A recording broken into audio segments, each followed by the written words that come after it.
Bismillahirrahmanirrahim. Assalamualaikum warahmatullahi wabarakatuh.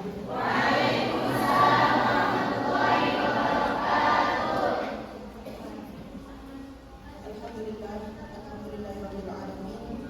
Wa bihi nasta'in ala umuri dunya wad din. Asyhadu an la ilaha illallah wa asyhadu anna Muhammadar Rasulullah. Amma ba'du. Al-mukarram Rabbul Alamin wal mukarraman da'ihu wa bidillah wa kullu asati wasati zaman semua dan yang kami banggakan santriwan yang insyaallah diridhoi Allah Subhanahu wa taala. Amin ya rabbal alamin. Alhamdulillah awwalan hayyina nasykurullah azza wa jalla alladzi qad atana ni'aman katsiran hatta nastati'a jami'an fi hadhil makan.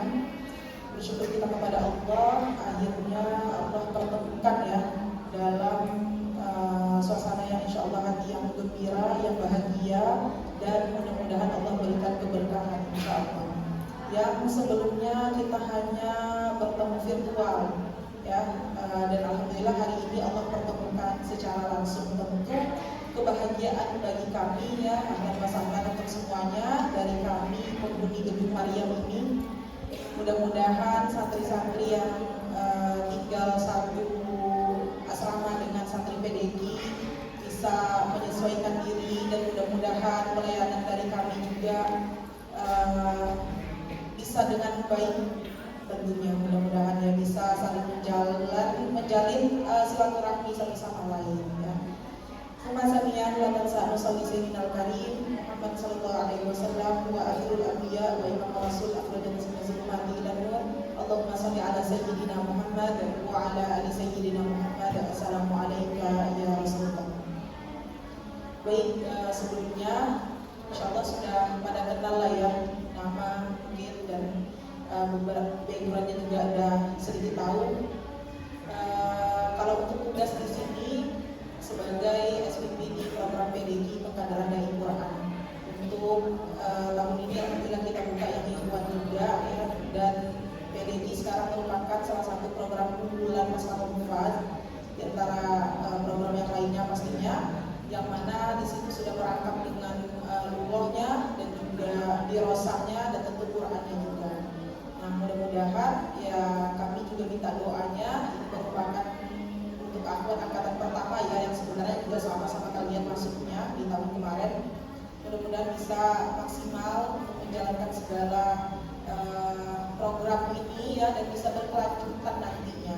Nah, merupakan program unggulan yang tentu kedepannya kita punya cita-cita yang panjang, terutama untuk Maskapai Mufaz yang tidak skala Indonesia saja. Pastinya kita berharap ya sesuai dengan visi dan misi Maskapai Mufaz seperti itu ya. Mudah-mudahan ya berjalan dengan baik lah. Dan mungkin di antara kalian nanti juga akan ada masuk di tim PDG sepertinya ya, ustaz-ustaz di sini ya. Nanti masya Allah. Mudah-mudahan bisa bekerja sama dengan baik dan bisa menjalankan amanahnya dengan semaksimal mungkin. Baik, langsung saja di sini kami sedikit menyampaikan nanti terkait kaidah-kaidah dakwah ya, dan mohon juga untuk teman-teman aktif kalau ada hal yang ingin ditanyakan silahkan ditanyakan ya, karena kita sebagai anak muda ya tentu harus aktif begitu ya, jangan murung, jangan hanya iya-iya saja ya.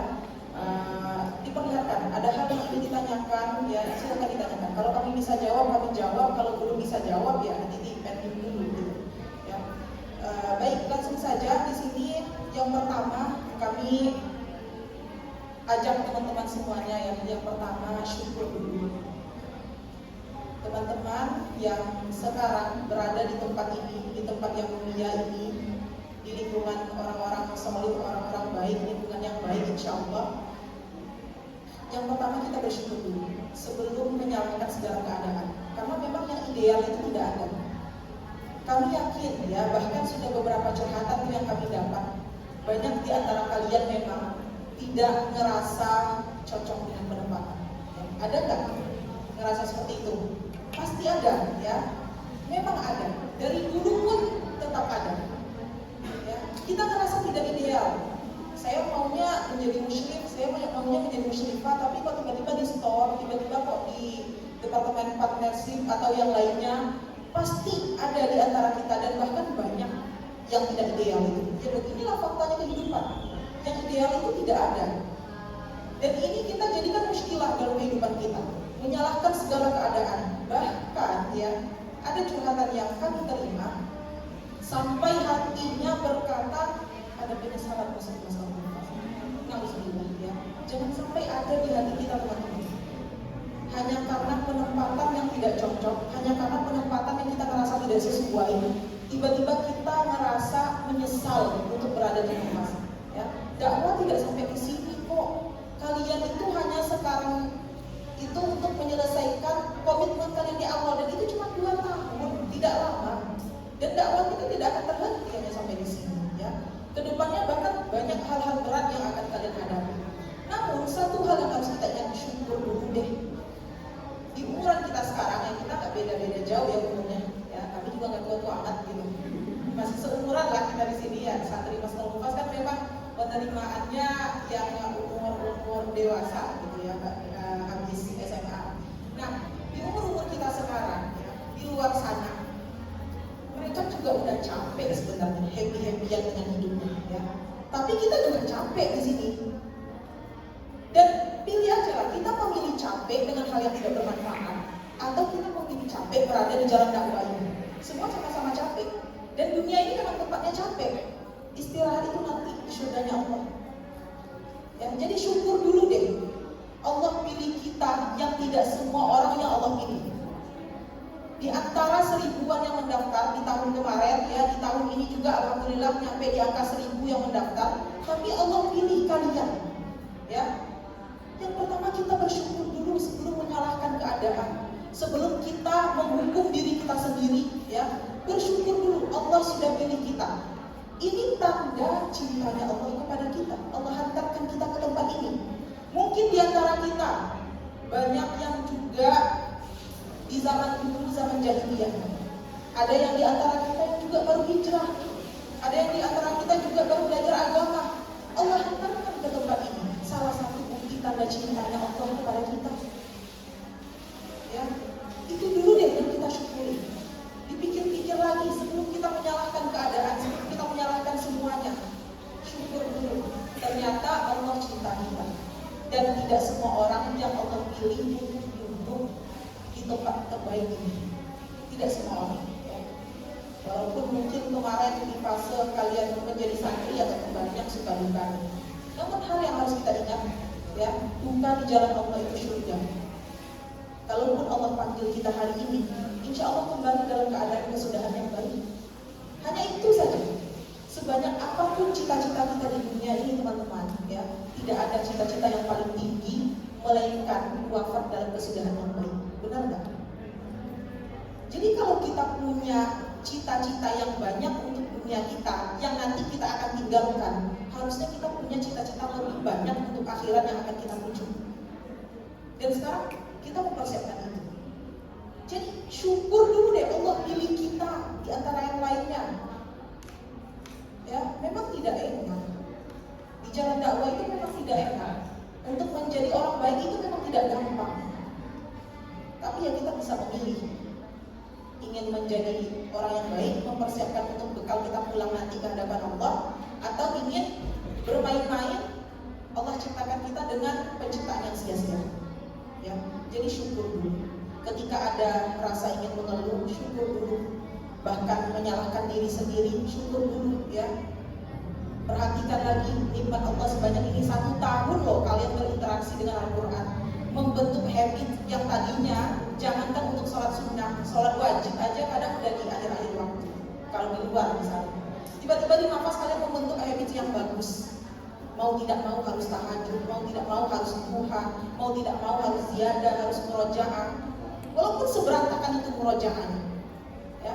Bahkan banyak tetesan air mata dalam proses fase selama pembelajaran itu. Dan itu pasti. Tidak ada yang mudah, tidak ada yang gampang memang, ya. Dan salah satu musuh terbesar kita, zona nyaman. Zona nyaman, salah satu musuh terbesar kita. Dan ingat, tidak ada ketenangan pada zona nyaman. Namun, tidak akan ada perubahan kalau tidak kita keluar dari zona nyaman. Ingat itu. Ya. dari zona nyaman itu tidak ada perubahan. Sebaliknya tidak akan berubah orang yang tetap di zona nyaman. Nah, kita keluar nih dari zona nyaman itu. Mungkin enak dibiayai orang tua terus, kita di rumah terus, tinggal tidur, tinggal main gitu ya. Tapi sampai kapan? Nah, syukur dulu ya. Yang kedua, berterima kasih ke diri sendiri. Berterima kasih ke diri sendiri. Stop menyalahi diri sendiri. Stop membandingkan diri kita dengan orang lain. Ya, kasihan diri kita itu teman-teman. Kalau bukan kita yang mengapresiasi diri kita, siapa lagi? Walaupun belum sempurna sabar, memang tidak mudah. Lagi-lagi memang tidak mudah. Apalagi mungkin di antara kita tidak ada support dari keluarga, tidak ada support dari orang tua bahkan ya. Mungkin beda dari anak-anak yang lainnya. Semua yang apa mereka inginkan dapat, ada support dari keluarga, dari orang tua. Lah kita benar-benar berjuang sendiri. Jadi stop deh menyalahkan diri sendiri. Sudah terlalu capek, kasihan diri kita. Sesekali apresiasi. Terima kasih ya sudah bertahan 1 tahun ini dalam fase belajar. Terima kasih ya sudah mau bangun tahajud. Terima kasih ya sudah mau ikut kegiatan. Stop menyalahkan diri sendiri. Kasihan. Dan kalau bukan kita yang mengapresiasi diri kita, siapa lagi? Ya. Jadi pandai-pandailah mengapresiasi diri sendiri. Berterima kasih kepada diri sendiri. Stop menyalahkan diri sendiri. 2 itu yang harus kita bawa. Yang pertama, syukur kita kepada Allah atas nikmat yang besar ini. Allah pilih kita di antara orang-orang yang lainnya. Dan yang kedua, ya, kasihani diri kita. Apresiasi diri kita. Jangan terus-terusan menyalahi diri sendiri. Karena penempatan itu tidak ada yang salah, teman-teman. Pasti sudah dengan semua skenario Allah. Tidak ada yang salah. Hanya butuh proses dan waktu saja. Hikmah apa nanti di ujung itu yang kita dapatkan gitu. Jadi itu yang harus kita ingat. Walaupun mungkin sekarang kita ngerasa tidak ideal, banyak penempatan yang tidak sesuai dengan hati, dengan keinginan ya. Nanti kami akan bercerita, terutama berupa pengalaman. Kami di sini tentu masih juga dalam proses belajar ya. Kita juga semua belajar. Bukan berarti kami juga sudah berhasil, tidak ya. Tapi sedikit ada pengalaman kami ingin share ya, semoga bisa menjadi pembelajaran gitu untuk kita semua. Nah, berbicara tentang tidak idealnya dalam penempatan ya. Itu yang saya alami di tahun 2018 dulu. Setelah selesai pembelajaran 1 tahun ya, tiba-tiba ditunjuk ya, kami terpilih menjadi musyrifah saat itu. Tentu senang dan bangga. Menjadi musyrifah itu tidak gampang ya. Tiba-tiba kita diamanahin, kita dipilih. Siapa yang tidak senang? Dan saat itu kita sudah pelatihan banyak hal, tinggal menunggu santri baru saat itu. Betul-betul udah senang banget, udah ngabarin ke orang tua, ke keluarga bahwa saya ditunjuk sebagai musyrifah. Nah, itu kan suatu kebanggaan, suatu kebahagiaan saat itu.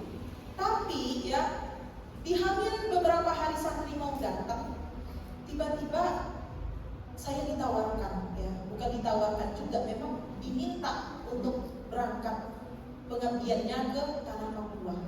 Siapa yang tidak kaget? Saya membayangin tanah Papuanya mengerikan. Ada nggak orang Papua di sini? Ada. Bukan Papua asli kan? Nah, pasti di pikiran kita pasti sama. Bagaimana bayangan orang Papua itu? Ya, yang mungkin kita pernah mempelajari di buku-buku SD dulu gitu kan.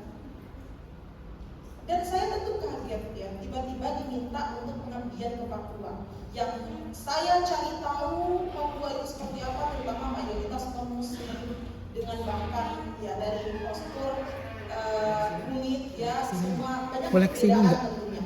Dan bahkan juga lebih keras kehidupan di sana gitu. Ketika saya ngobrol dengan orang tua, nah di sini teman-teman fungsinya komunikasi, penting komunikasi terutama dengan orang tua. Dakwah pun yang kita lakukan, kalau tanpa itu orang tua, ya tidak akan berhasil. Sekalipun hal yang baik kita lakukan.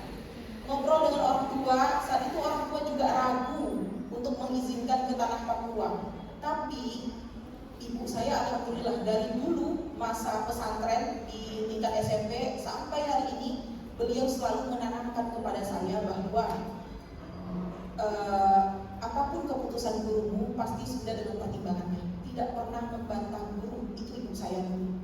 Dari masa belajar, beliau yakin walaupun hal yang tidak beliau suka. Padahal saya tahu kekhawatiran ibu saya ketika dikirim ke Papua itu sangat luar biasa sekali. Tapi karena itu perintah guru, lagi-lagi beliau dengan prinsipnya, guru tidak akan pernah salah menempatkan kamu, pasti sudah dengan pertimbangannya. Silahkan berangkat, tapi hal yang harus kamu ingat, kata ibu saya, ketika kamu berangkat, benar-benar niat karena Allah. Kalau sudah niat karena Allah, pasti Allah jaga. Tapi kalau sudah keluar dari niat karena Allah, kamu silahkan pulang karena tidak akan selamat. Sampai hari ini tetap itu pesan beliau. Akhirnya karena beliau ridho dan saya juga orangnya memang suka tantangan ya. Dan ketika saya buka buku 100 mimpi saya itu masa SMP dulu saya tulis, ternyata saya pernah menulis di situ pengen dakwah keliling Indonesia sampai ke bagian timur. Ya, akhirnya saya menyadari lagi, lah ini saya sendiri yang minta. Di situ makin kuat. Itu benar-benar saya buka buku 100 mimpi itu ada tulisan itu. Pengen sampai ke Indonesia bagian timur. Itu udah 10 tahun yang lalu menulis itu. Ya ternyata tulisan-tulisan itu menjadi doa. Satu persatu list 100 mimpi itu satu persatu di checklist Allah sampaikan. Ya. Nah di situ saya kuatkan diri sendiri lagi. Lah ini kan dulu permintaanmu, ini kan dulu doamu. Sekarang Allah kasih nih, ya udah bismillah. Nah di situ Umah kuatkan, ya Umah yakini kamu mampu, kamu bisa. Kalau nanti kamu tidak betah di sana, ya omongan Umah saya ingat banget. Boleh nanti telepon Umah, kami pulangkan ke Jakarta. Nah itu yang bikin saya makin yakin. Oh ya udah, kenapa nggak dicoba dulu? Kalau nggak betah nanti kan tinggal telepon. Mikirnya saat itu ya. Akhirnya berangkatlah. Itu pertama kali berangkat naik pesawat yang sendiri teman-teman. Dari Jakarta ya, kebetulan waktu itu Umah juga ada safari dakwah ke Malaysia, jadi kita bareng ke bandaranya. Banyak tentu nasihat dan wejangan dari beliau selama dalam perjalanan ke bandara. Nah di situ kita berpisah. Saya berangkat ke Papua, transit di Makassar. Itu masih biasa aja tuh, ya. Kami sendiri ya ke Makassar transit. Nyampe di Makassar, lanjut perjalanan ke Papua.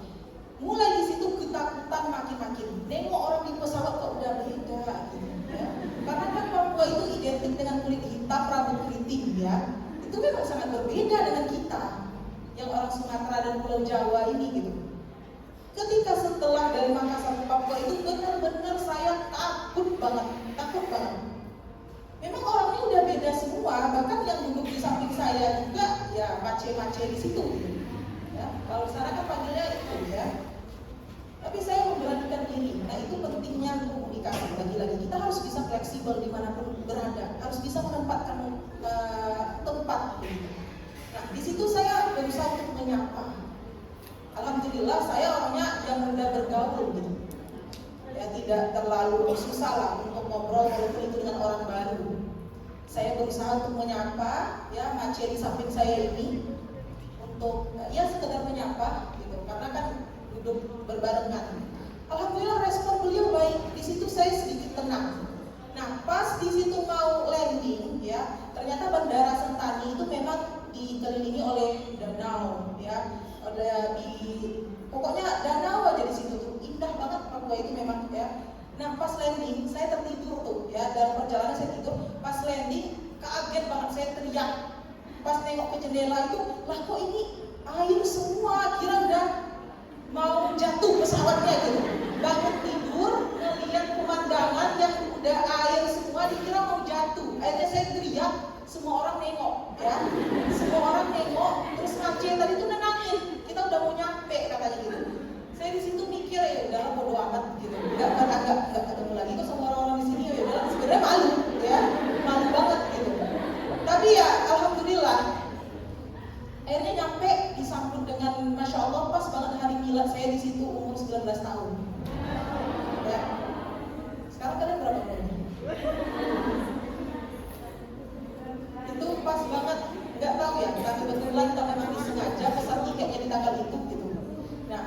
Ya memang mereka kasih acara, kasih kejutan di sana gitu. Mungkin biar kita betah kali ya di sana.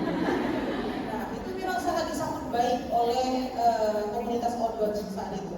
Karena Ummah sebelumnya dakwah, safari dakwah di sana, akhirnya terjadi kerjasama ingin guru Quran ke sana. Nah, seiring berjalan waktu teman-teman, nah itu masih di awal. Satu hari saya dikasih istirahat, besok hari kedua udah dikasih jadwal ceramah. Di situ sebenarnya kaget, kok langsung gitu. Ya, kalau masa pesantren memang kami ini memang basicnya sudah dakwah dari SMP, dari SMA itu suka banget pidato, suka banget ceramah, sering banget ikut lomba-lomba ceramah gitu. Memang basicnya dakwah. Tapi ketika vakum 1 tahun di masa Unfas itu untuk dakwah lagi itu juga tidak mudah. Untuk membiasakan lagi itu memang tidak mudah, ya. Masih tentu grogi lagi, ya. Ada ketakutan lagi. Nah, ini nanti ya trik-trik juga yang harus kita pelajari. Tidak mudah walaupun sebelum-sebelumnya sering, tapi ketika berhenti 1 tahun itu memulai lagi itu juga lumayan susah begitu. Pas pulang dakwah itu ini udah sering banget sih ceritanya, kayaknya kalau branding saya di Papua, di Mas Nofas ini Papua gitu ya. Karena baru saya sendiri yang ke sana. Tapi ya ternyata hal yang tidak diinginkan sekarang itu kemana-mana Ummah mengenalkan saya Papua gitu. Jadi ya alhamdulillah di hari kedua mulai ceramah. Karena Papua itu seindah itu ya, yang kita lewati itu pegunungan, gunung, pantai gitu. Nah, pulang dari dakwah itu saya tidak mau naik mobil, maunya naik motor. Memang ada perempuan ya, satu teman yang dikhususkan kemana-mana, saya bisa sama beliau yang antarin. Nah, pulang dakwah ini karena saya orangnya memang bukan anak rumahan begitu ya, suka traveling, suka lah dengan alam gitu. Tiba-tiba ya sekali mendayung terlampau 2-3 pulau harusnya gitu kan. Itu enaknya. Di situ saya memutuskan untuk tidak naik mobil, kita naik motor aja karena kita udah berencana nih berdua. Padahal belum kenal banget tuh, Kak, kita mampir nanti ya di pantai gitu. Ya saking senangnya dengan alam juga. Nah, kita berdua naik motor, memutuskan kami izin pulang duluan setelah dakwah itu alhamdulillah lancar, berjalan lancar. Pulang dari situ teman-teman ya, karena kita ingin cepat, jadinya lewat jalan apa sih namanya, jalan pintas ya, yang biar dekat gitu, nggak di jalan raya. Ya tiba-tiba ditilang sama orang mabuk 3 orang yang bawa pisau, yang bawa kayu panjang. Pas di situ di CS itulah orangnya, kami di sini ya, jaraknya itu. Kami berhenti motornya di situ. Saya kayaknya udah gak berdarah lah saat itu. Ya. Pikirnya, kayaknya udah wafat deh. Bakal meninggal di sini deh. Itu baru hari kedua, ya. Baru hari kedua di situ. Saya mikir, saya yang dibonceng, saya mikir, kalau saya turun dari motor ini, bisa-bisa saya sendiri yang dikejar. Ya, itu gimana? Kita diam aja di situ. Itu benar-benar kita itu gak dikasih lewat. Dalam keadaan mabuk, memang bawa botol, nggak tahu lah. Kalau di Papua itu memang masih sangat lazim, ya. Kayak botol-botol seperti itu tuh, ya kayak kita ngelihat botol minum aqua di sini, sampah-sampah minuman keras itu. Jadi sangat lazim, masih sangat lazim di sana. Itu, ya udah mikir wafat aja di situ. Tiba-tiba ternyata ada yang ngiringin kita dari belakang gitu, yang jemaah hadir tadi. Akhirnya dibantu, dia disamperin, dia kasih duit itu orang, akhirnya kita dikasih lewat. Lah kalau tahu tadi dikasih duit, mending dikasih duit segera gitu kan. Tapi agak berani juga sih sebenarnya. Nah, udah dikasih lewat. Yang nggak jadi itu ke pantai, langsung pulang karena udah trauma. Ya, nyampe kamar langsung nangis. Udah lihat kontak rumah, telepon nggak ya, tapi baru hari kedua gitu. Kok secepat itu gagalnya? Nah itu juga tantangan juga gitu kan. Akhirnya diyakini tuh sama kepala Outdoors-nya, dibawa duduk, beliau sampaikan, sebenarnya Papua tidak seseram itu kok. Ini tuh kebetulan aja, kebetulan aja. Dan ini ujianmu. Masa kamu pulang yang baru 2 hari, apa nanti kata teman-temanmu? Kamu gagal dalam pengabdianmu, ya. Saya diberikan keyakinan. Insya Allah kedepannya aman, insya Allah kedepannya akan baik-baik saja. Ini hanya ujianmu, Allah uji kamu. Ya iya sih Allah uji, tapi gak gini juga tantangannya, mentalnya gitu ya. Di situ sedikit ragu, tapi mikir lagi, ya juga ya kalau saya telepon pulang baru 2 hari. Apa kata teman-teman nanti? Nah ada tuh gengsi, malu gitu kan.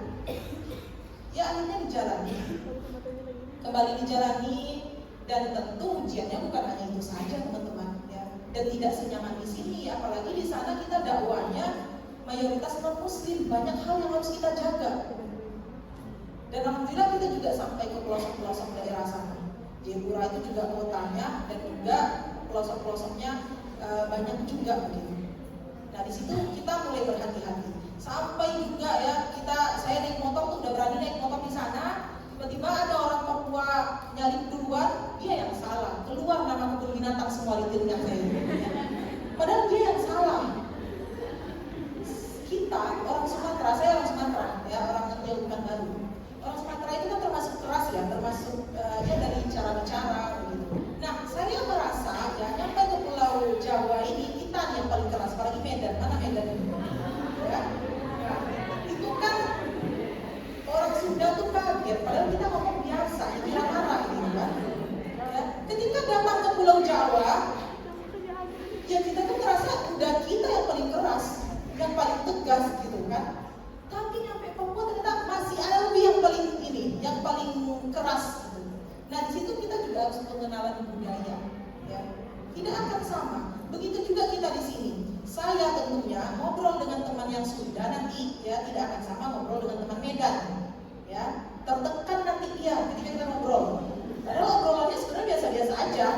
Tapi karena gaya bicara kita ya yang bagi mereka tidak lazim, tentunya ya kita menempatkan. Ya itu lagi kita itu harus fleksibel dimanapun tempat, harus bisa menempatkan. Tidak semuanya tentang kita. Tidak semuanya harus dengan apa yang kita mau. Ya. Ada hal yang harus kita itu menempatkan orang, menempatkan waktu, menempatkan tempat. Itu yang namanya fleksibel, dia harus bisa. Nah, ya seiring berjalannya waktu selesai juga pengabdian di Tanah Papua 1 tahun. Bahkan ternyata yang saya takutkan pengabdian di sana, ternyata itu salah satu hal yang berkesan dalam kehidupan saya. Ya. Bahkan sempat kuliah di sana. Ya ditawarkan kuliah karena waktu pengen kita tetap di sana. Ya bayangkan teman-teman di sana itu guru Iqra, dia selesai pembelajaran Iqra menjadi guru Iqra untuk yang lainnya. Saking kurangnya pengajar di sana, pengajar Quran terutama. Guru Iqra ini jadi guru Iqra setelah dia tamat Iqra langsung masuk ke Quran, dia menjadi guru Iqra untuk yang lain. Begitu perjuangan yang mereka di sana. Azan pun saya jarang dengar di sana, berpatokan ke HP aja. Ya, karena banyaknya itu rumah ibadah mereka. Itu ya hal yang tentu tidak mudah dakwah di sana, dibandingkan mungkin dengan Pulau Jawa atau Sumatera. Dan teman-teman di sana ya perjuangannya tidak mudah, memang mempertahankan iman itu di sana itu tidak mudah. Satu hal yang bikin kami sakit banget meninggalkan Tanah Papua itu, di antara mereka-mereka yang hijrah tadinya kita di sana, ketika kita pulang, mereka kembali lagi ke zaman jahiliyah. Dengan alasan tidak ada lagi yang membimbing kami, tidak ada lagi yang memperingatkan kami. Itu yang membuat saya sangat sakit, sedih banget ketika meninggalkan Tanah Papua itu, merasa dakwahnya belum selesai sebenarnya. Tapi ya qadarullah, mereka ingin dengan semua hal yang saya mau. Kamu kuliah di sini, kami jamin kamu pun nggak masuk kuliah nggak apa-apa kata dosennya. Ya, sampai begitu saking ingin mempertahankan kita di sana, dan sempat pulang saya kuliah di sana. Ya, saya pikir, ya udah deh, kan kayak santai, nanti dapat gelar gitu kan, pikirnya saat itu. Sampai ditawarin, tapi Pak saya mau pulang dulu. Ya nggak apa-apa, saya akan pulang. Ini kuliah udah berjalan, nggak apa-apa, kamu tetap hadir. Walaupun nanti kamu nggak ikut kuliah. Oh ya udah saya daftar. Tapi nyampe di sini ya, saat itu COVID, susah untuk balik ke sana. Untuk KTP bukan Papua itu susah untuk masuk, keluarnya gampang, untuk masuknya susah. Nah itu yang membuat saya akhirnya memutuskan, ya saya tetap di sini di pusat, dibentuklah kampung Nafas. Nah itu di awal itu. Ini belum selesai di gedung, belum ada, baru asrama-asrama di situ. Dan saya tidak tahu, Umar minta saya ke Maskar nanti akan menjadi apa, ditugasin apa, itu belum tahu. Tapi prinsip saya, apapun keputusan guru, panggilan apapun, datang. Pasti mereka juga sudah dengan pertimbangannya, itu saja. Saya tidak pernah mengkhawatirkan amanah saya nanti apa, Umar, saya ngapain di sana nanti, tidak ada mengkhawatirkan itu. Yang penting katanya datang, saya datang. Beliau minta, kamu tolong ajak ibu-ibu kampung ini. kampung ini untuk ngaji dengan kita. Akhirnya satu persatu kita kumpulin tuh per dusun di sini tuh, per RT kumpul. Awalnya Bu, ada yang nggak bisa ngaji di sini, nggak ada yang di tangan, ya, karena gengsi, malu. Tapi kita sentuh lagi hatinya, ngomong dengan sangat pelan, ya. Tidak ada kata gengsi dalam belajar. Semua orang bisa, semua orang berhak mendapatkan hidayah Allah.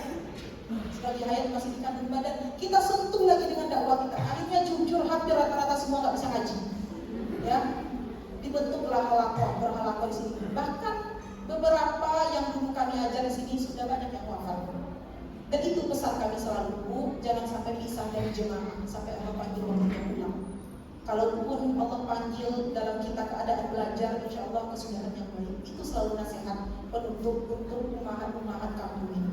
Sebelum adanya kampung nafas, itu di awal. Alhamdulillah banyak pengikut, hampir 100-an. Itu saya sendiri yang pegang.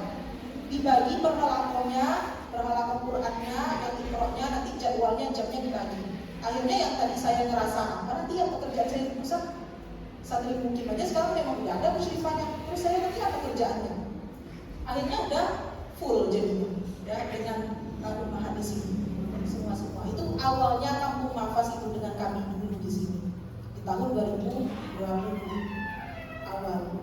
Nah setelah itu teman-teman, ya, saya selama di nafas ini bahkan sampai sekarang banyak hal yang tidak saya ngerasa ideal. Saya maunya A, dimintanya B, ya. Tapi ya itu lagi prinsipnya, ikhlas dan ikut kemana Allah bawa. Itu aja. Setelah alhamdulillah selesai saya bentuk ini kampung nafas, akhirnya banyak pengajian yang melanjutkan, yang membantu. Ingin masuk ke Lungo karena impian saya pengen banget belajar luar negeri, Timur Tengah terutama. Lungo dulu deh, sebenarnya basic Lungo sudah ada, cuman kembali untuk mengulang. Sudah matang tuh keputusannya masuk ke Lungo angkatan pertama, ya. Dan saat itu Umi juga udah izinkan, ya udah silakan masuk Lungo. Tiba-tiba Umah minta, Batam ini rumah Umah maunya kamu yang pegang di Batam. Itu awal santri di Batam. Sakit banget teman-teman, ya. Iya, pengennya masuk Lungo, udah kebayang itu. Setelah Lungo nanti saya langsung ke Timur Tengah. Udah punya impian sendiri gitu sih. Tapi ketika guru meminta, saya sendiri memang tidak bisa untuk membantah orang. Bukan Umar saja, semua guru. Saya dari dulu tidak berani untuk membantah. Pas di depan beliau ya sedikit senyumnya agak aneh, di belakang menggerutu, ya. Sampai kapan sih saya disetir begini? Semua kemauan saya kok gak jadi-jadi, ya. Tetap aja menggerutu, manusiawi. Dalam hati yang menggerutu dijalanin juga. Datang ke Batam, ya. Laporan dari tetangga-tetangga, dakwah di sini tidak mudah karena ini kompleks, semua orang itu hidup masing-masing, timbul lagi ketakutan, ya. Tapi itu tantangan. Akhirnya pelan-pelan, ya, kami sebagai kepala musyrifahnya, nah ini teman-teman paksaan, lagi-lagi ya harus dipaksa memang. Kita sebagai kepala musyrifah yang tugasnya harus mengembangkan dakwah di tempat masing-masing cabang. Mau tidak mau hadir ke wirid umahat, ya. Sebenarnya malas banget, ya, gabung dengan mak-mak lagi gitu. Memang kalau saya ini spesialisnya mak-mak memang, ya. Sudah banyak banget mendapatkan curhatan kehidupan rumah tangga, perceraian, ya. Sedangkan kita belum di posisi itu, ya. Dibilang trauma sih nggak trauma, jadi pembelajaran. Ustazah ini gimana? Saya udah mau ke pengadilan, menggugat surat cerai. Bu, tunggu dulu Bu, ya. Itu telepon jemaah dari Papua sampai Batam sampai di sini, ibu-ibu tuh semua akan curhat. Tapi saya selalu sampaikan, ibu tahu kan, saya belum berkeluarga, ya. Saya belum merasakan apa yang ibu rasakan. Tapi kalau ibu cerita, silahkan. Saya akan dengarkan dan saya akan beri nasihat sesuai dengan kemampuan saya. Selalu dilandaskan itu. Ya mungkin mereka nyaman cerita kepada kita, ya udah. Aku pikirkan dulu anakmu, ini Bu, pertimbangannya setahu kita gitu kan. Mana ini Ustazah, suami saya kembali lagi dengan mantan dulunya. Banyak banget teman-teman. Jadi di situ menyimpulkan. Kalau dibilang trauma, saya merasa memang tidak trauma untuk menimba menyembuhkan ya, dengan segala problematika kehidupan rumah tangga yang ibu-ibu itu cerita. Tapi itu menjadi pembelajaran dan persiapan hati. Oh ternyata ya ini salah satu bagaimana kita mempersiapkan diri kita. Karena kita tidak tahu 5 tahun, 10 tahun, 20 tahun yang akan datang, tidak ada yang mengetahui takdir masing-masing kita. Ya, bisa jadi ya teman-teman nanti ditinggal wafat suaminya, nauzubillah jangan sampai. Atau begitu juga dengan ustadz-ustadz di sini, bisa jadi nanti entah itu nikah 2, 3 sampai 4, ya. Oh iya kata ustadz. Sudah niat ustadz. Ya. Tidak ada yang tahu takdir masing-masing kita. Tapi apa yang harus kita ingat ya? Jangan pernah merasa puas dengan persiapan. Jadi apapun yang akan menghadapi kita di masa yang akan datang, mental kita sudah kebal ya. Hati memang harus selembut kapas, tapi mental harus sekuat baja. Ingat itu, mau perempuan mau laki sama aja. Apalagi zaman sekarang, kalian gak main media sosial ya, banyak banget kerusakan, hal-hal yang terjadi dari masalah politik, permasalahan pendidikan, permasalahan rumah tangga, naiknya angka perceraian dan lain-lain, udah kacau banget. Jadi kita lah harapan bangsa ini tentunya ya, yang kelak juga perempuan, ibu yang hebat akan melahirkan generasi yang berkualitas, dan itu pasti. Ya.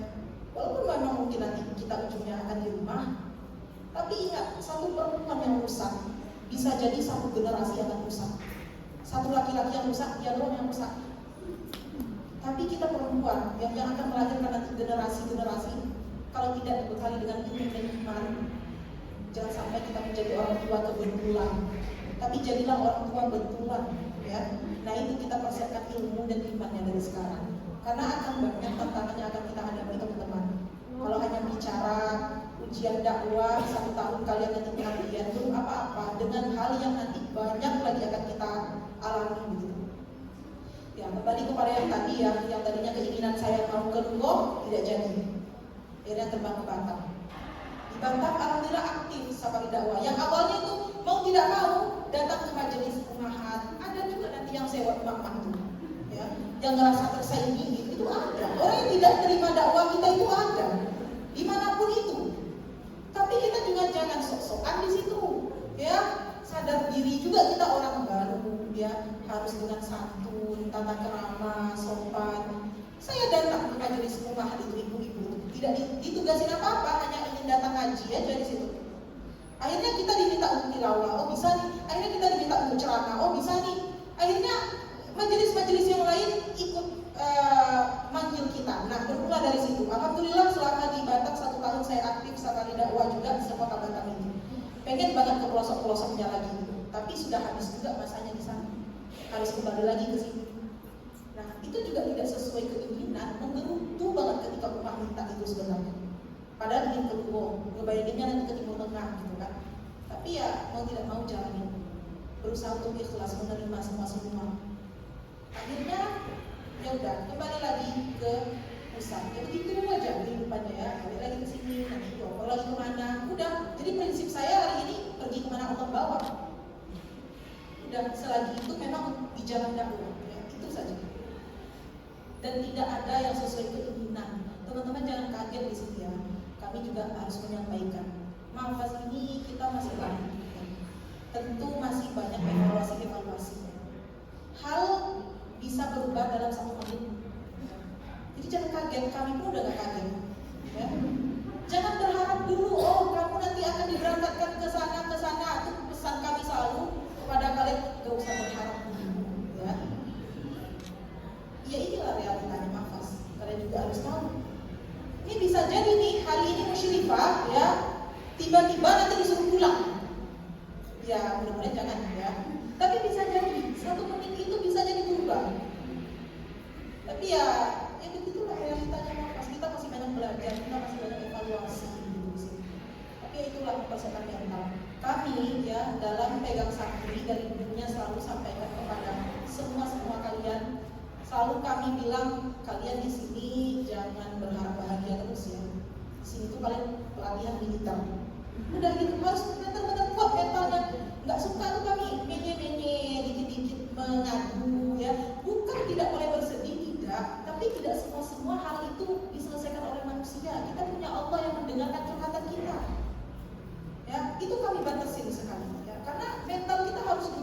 dijaga, gitu. Harus kuat tentunya. Nah, kami selalu menyampaikan, setiap datang santri baru itu nanti perkenalan, ingat ya santri, ya ingat akhwat semuanya, kami tidak menjamin kebahagiaan kalian di sini. Karena kalian selama dalam perjalanan ini tidak akan semuanya bahagia. Kalian harus siap juga dengan suka dukanya nanti di sini. Itu selalu kami ingatkan kepada santri-santri yang terutama yang baru datang gitu. Kalian tidak akan bahagia selamanya di sini. Akan banyak nanti buka air mata di tempat ini. Menjadi itu yang harus kita ingat.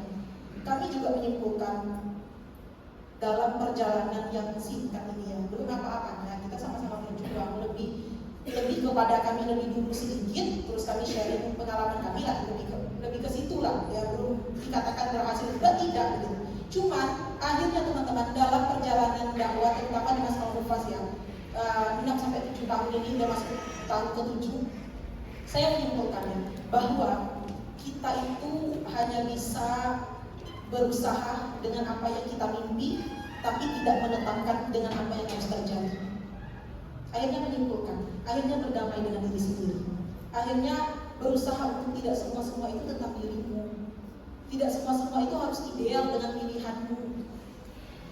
Itu akhirnya saya menyimpulkan. Padahal banyak banget hal yang tidak ideal dalam hidup saya ya, dari mulai penempatan pengabdian sampai hari ini, sampai pun keputusan PDI. Ya, saya sendiri tidak mau kemarin untuk menjadi kepala program di program PDI ini.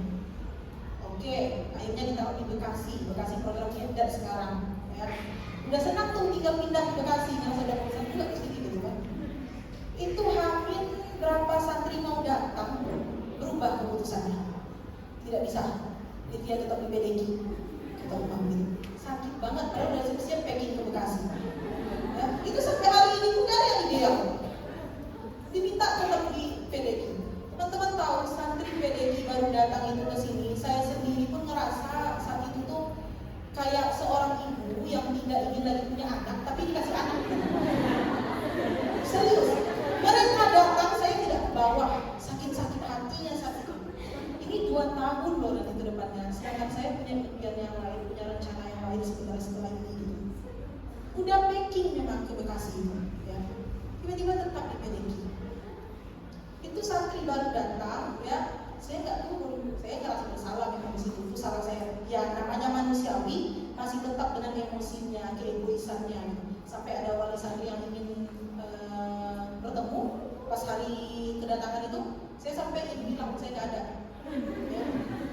Itu musyrifah lain itu menyambut santri-santri baru datang, saya di atas nggak mau punya anak lagi, punya anak tanpa bapak gitu. Jadi itu di awal itu teman-teman, tapi ngerasa bersalah gitu. Namun disitulah sisi manusiawinya, masih egois, masih emosionalnya dikedepanin gitu. Akhirnya ternyata di siang kan ada acara pembukaan, ada sambutan dari kepala program, ya, yang mau tidak mau di situ rumah hadir, udah siap-siap masih yang di acara itu, hanya pembukaan. Selesai pembukaan, udah pergi lagi tanpa melirik santri sedikit, masih sakit hati, masih kecewa, gitu. Tapi ya udah, seiring berjalannya waktu, ya tetap aja santri itu menjadi pembuat kami di sini. Ya.